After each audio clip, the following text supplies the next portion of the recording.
the stuff going on like over the past couple of weeks has really caused me to think about the lack of direction in people's lives. Really, you know when you just realise that you got purpose, like you've got a reason to be alive.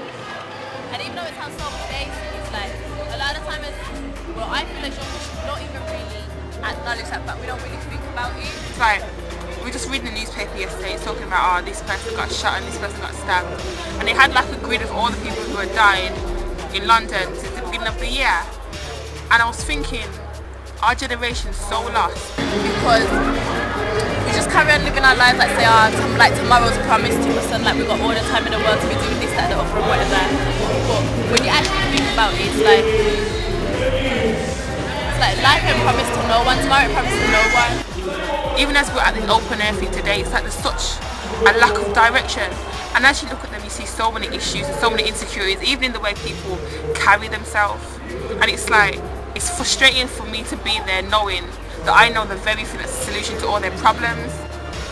It's really frustrating. It just, if anything, it's inspiring, really. Basically, it just helps me to stay focused, you know what I'm saying? Because focus is the most important thing that you need. And obviously you need to be focused on the right things. Because if you're focusing on something which ain't got nothing good to do with your life, like say a lot of people focus on getting money, on getting status, getting like material possessions. Well, if I only have this, or if I have that, or I look like this, or I look like that, it's like I'll be fulfilled with my life.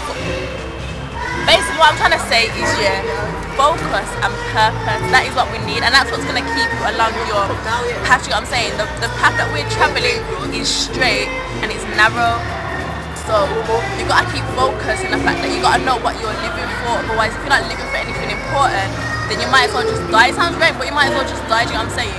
Because you're actually just taking up resources. We all know how the world's overpopulated and whatever. Why, thank you. I think the thing is that everyone's searching for, like, it's like meaning. If people don't realise the only thing that can fulfill them is the love of God, because it's the only thing that's actually promised in this life. And I think it's something that I personally challenge with, even as a Christian. It's like a thing where, okay, I was a Christian, I believe in God, I profess Jesus Christ is Lord, but did I actually let His love seep into every single area of my life that I needed Him to? Remember the prayer in the days of your youth, yeah? In Jeremiah 29:11, God also said that He knows the plans that He has for you. So don't ever be left thinking that you ain't got no purpose, you ain't got nothing to live for. Because if you're a Christian, you got plenty to live for. And if you're not a Christian, you need to hurry up and find something to live for. Because He's the basis of all security. And that won't be found in a man, in a girl, in riches, garments, nothing else. And I think that's the thing that people aren't actually tapping to. I mean, we've been at this open air with like all these positive artists and whatever, and they're talking about, oh yeah, put your arm in the air, one nation, one blood, we're all black boys, because that I think that's what it was. But it's a thing where that's not where it lies. That's not where the solution lies. It's all in Jesus Christ, baby. And the only thing worth living for is God, because God is the only thing that is promised after we die. Everything else that you've got in life, it don't matter. iPod don't matter. Gums don't matter. The way that you gel your hair, it does not matter. You need to focus on what is important. Do you know what I'm saying? And that's also why in Corinthians, Paul talks about how we do not keep that is why we do not look at the things that we do see, but we keep our eyes focused on that which you cannot see. Have you thought how mad that is, keeping your eyes focused on something which you cannot see? I mean, surely life has got to be about something deeper. And even as a Christian, there's something deeper. I mean, there's nothing deeper than God, obviously, but just realising everything He's got in store and His plans for our lives.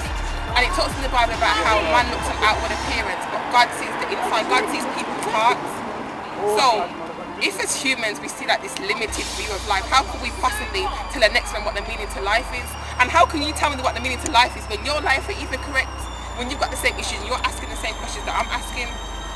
I'm saying the only place you will find those answers is in the Word of God, straight.